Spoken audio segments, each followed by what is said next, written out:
Assalamualaikum warahmatullahi wabarakatuh. Tribuners dimanapun Anda berada, saya Ribut Ranso kembali di Urep Urup. Kali ini kita spesial datang ke gedung baru kantor DPRD Sleman.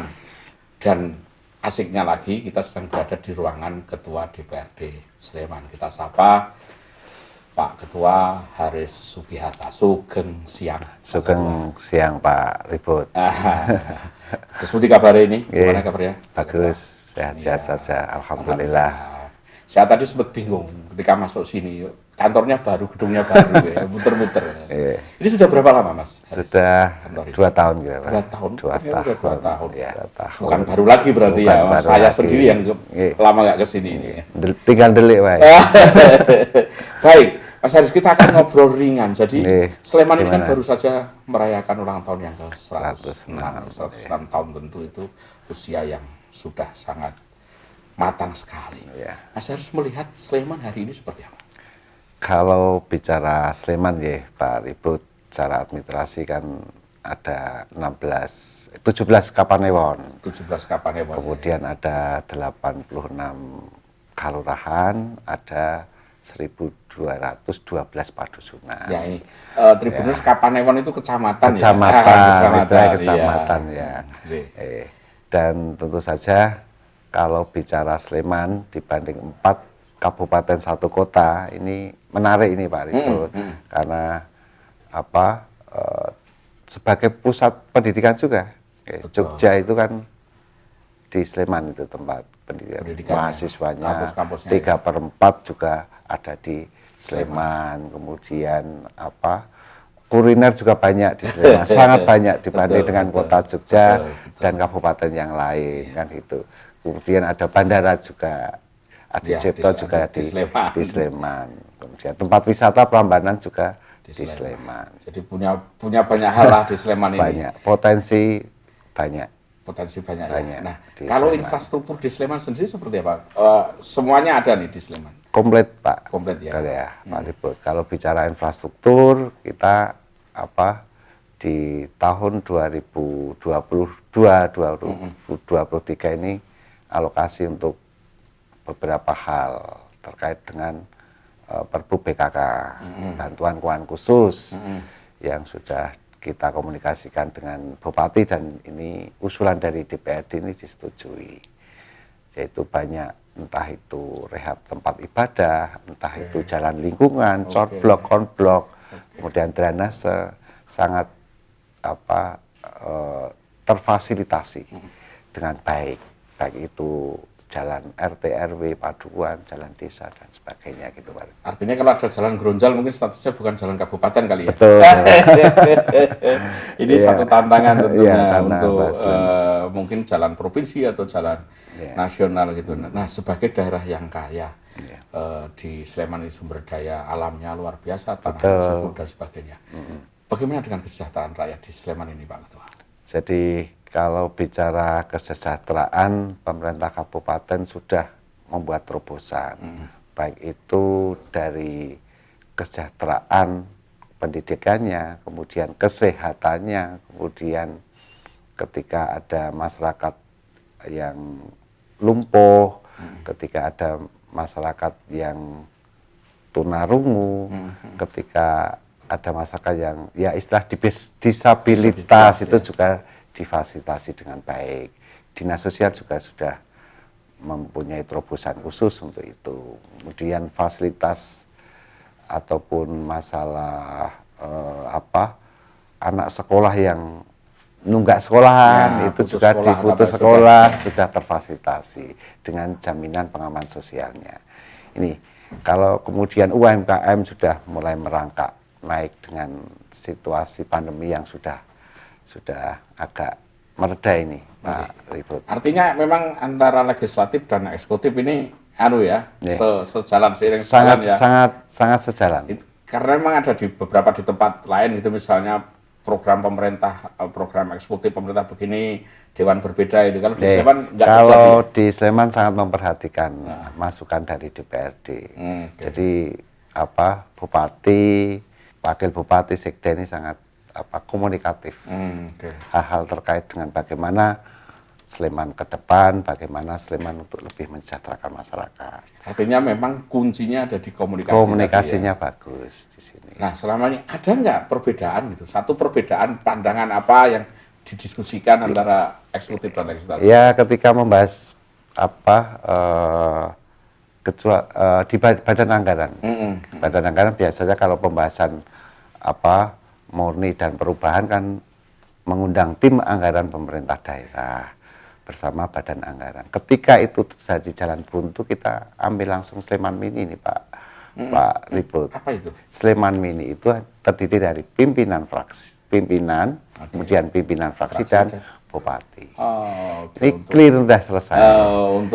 Untuk menyelesaikan persoalan itu tarik urut pembahasan anggaran di masing-masing OPD itu, Pak. Tapi fungsi pengawasan tetap jalan kan? Jalan. Artinya bahwa Dewan ini sebagai fungsi pengawasan selain fungsi anggaran tadi kan bagaimana mengawasi jalannya pemerintah. Baik. Nah, ada nggak pengalaman Mas Haris gitu tiba-tiba misalnya ada pemerintahan yang tidak jalan atau program pemerintah tidak jalan dipanggil Dewan gitu? Sering. Ya, sering ya? Serapan anggaran kadang. Oke, serapan anggaran ya. Ya, serapan anggaran ketika per 3 bulan kita badan anggaran mengevaluasi. Ada evaluasi. Ada evaluasi. Per 3 bulan Sleman. Sehingga jalan ya. Sudah jalan. Jadi tidak 3 fungsi DPRD pengawasan, kemudian anggaran dan legislasi ini kami optimalkan. Nah, kalau soal legislasi sudah berapa produk yang dikeluarkan dalam 1 tahun? Di anggaran tahun 2022 ini 15 legislasi. 15 legislasi. Itu target atau sudah keluar, Mas Haris? Sudah keluar. Oh, sudah keluar. Tetapi belum terregistrasi dari provinsi. Tapi sebenarnya tinggal menunggu saja. Iya, artinya sudah. Noreknya ya. Dari semua itu apa yang paling krusial? Jadi kalau bicara masalah perda maupun raperda Pak Ribut, di satu sisi kan DPRD juga punya raperda inisiatif DPRD. Kemudian dari sisi lain Bupati juga mengirim draft raperda ke Bapemperda. Semuanya menurut saya sangat krusial karena prinsip dari semua itu perda itu dibuat adalah untuk mensejahterakan masyarakat Sleman. Semuanya tidak ada yang menjadi prioritas, semuanya prioritas. Iya. Nah, Mas, untuk menyatukan Dewan ya, anggota Dewan dengan tentu baju berbeda-beda ya. Itu ada resepnya, Mas. Kunci tadi komunikasi. Komunikasi ketika pembahasan di pansus maupun di badan anggaran. Karena komunikasi menurut saya hal yang baik, hal yang penting untuk bicara ke depan Sleman. Tidak harus di kantor. Tidak di kantor. Kita kan sebagai representanti, kita lepas baju ketika kita bicara masalah Sleman. Nah, itu hal lain kalau bicara masalah politik. Iya. Artinya memang semua memikirkan Sleman gitu ya. Betul. Bukan kemudian bajunya masing-masing gitu ya. Seperti di dalam pidato hari ulang tahun Sleman yang ke-106, kemarin saya lebih menekankan kepada Bupati untuk lebih menggiatkan UMKM-nya. UMKM, karena untuk menopang perekonomian Sleman ke depan. Mas harus melihat UMKM kita seperti apa di Sleman ini?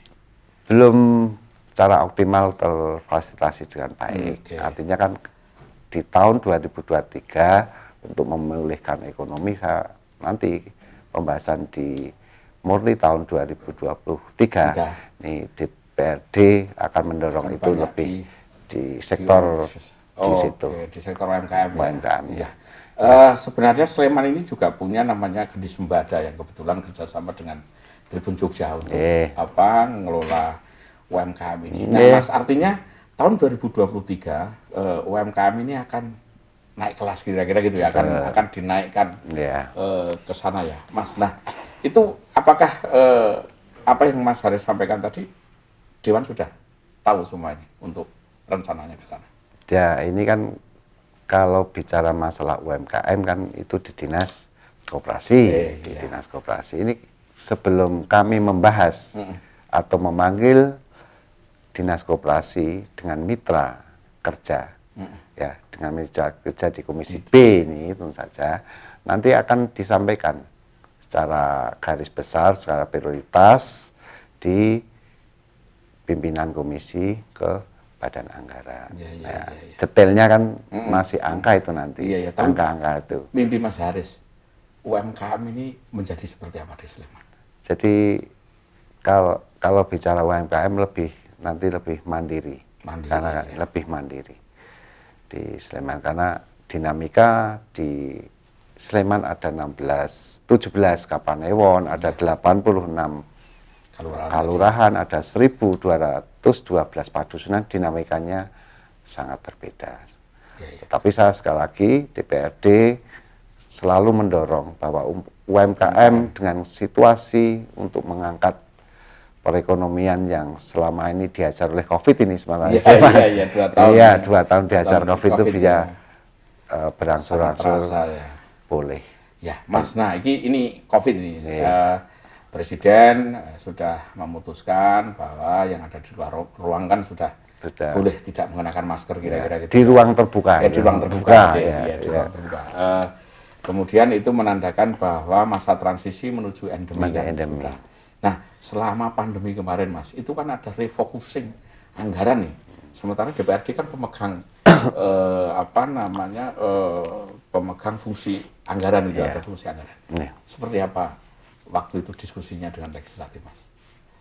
Kalau bicara refocusing, kita pemangkasan di beberapa OPD, termasuk salah satu di Sekretariat DPRD. Di Sekretariat DPRD. Iya, ada refocusing. Jadi kita lebih mengedepankan masyarakat. Dari beberapa OPD yang bersentuhan langsung dengan penanganan dampak COVID di pemerintah Kabupaten Sleman, dengan Pak Sekda, dengan Pak Camat, dengan Kalurahan. Di situ kan ada tim gugus tugas. Itu, Mbak. Jadi artinya memang saat itu ya sudah kayak dewan misalnya banyak kegiatan dewan yang harus dipinggirkan. Betul. Salah satunya kunjungan kerja pemangkasan hanya di Jawa Tengah. Di Jawa Timur pun dekat-dekat. Artinya memang salah satunya digunakan untuk masyarakat ya. Nah, Mas Haris, pesan Mas Haris di 106 tahun Sleman kepada masyarakat. Apa Mas Haris? Ajakan apa yang akan sampaikan untuk masyarakat? Terima kasih. Kalau bicara masalah Sleman sudah 106 ini usia yang tidak muda, tentu saja Kabupaten Sleman banyak pengalaman dengan dinamika yang berbeda.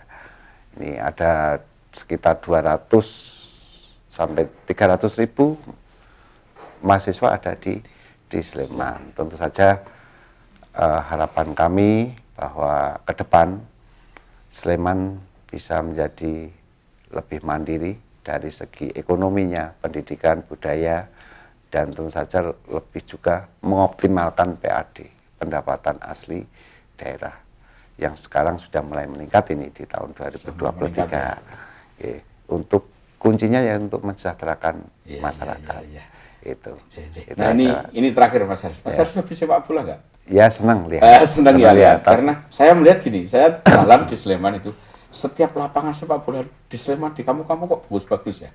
Itu memang ada program. Ada di Dispora. Di Dispora. Dan sesuai dengan visi misi Bupati dan Wakil Bupati, di setiap Kapanewon ataupun kecamatan ada lapangan yang representatif, dan itu yang layak lah. Iya, bagus, rumputnya bagus, gawangnya bagus, pagarnya bagus. Sebelum akhir masa jabatan Bupati, kami tagih harus selesai nih. Di 17 Kapanewon. Baik. Dan itu salah satu juga WiFi internet gratis di 1.212 padusunan. Nah, itu diawasi betul ya? Iya, diawasi betul. Yang dikuasa di konvo, janji beliau. Baik Mas Haris, terima kasih sekali waktunya ngobrol kita siang ini gitu ya. Sangat senang sekali ya, sehat-sehat selalu dan semoga Sleman semakin berkembang, semakin maju. Amin. Legislatif dan eksekutifnya rukun-rukun jalan untuk menyejahterakan rakyat Sleman. Untuk 2024 pikir yang belakang. Kita pikir Sleman aja ya. Iya, luar biasa. Baik Tribuners, sampai di sini dulu urip-urip kita kali ini bersama Ketua DPRD Sleman, Haris Sugiharta. Selamat siang. Assalamualaikum warahmatullahi wabarakatuh. Waalaikumsalam.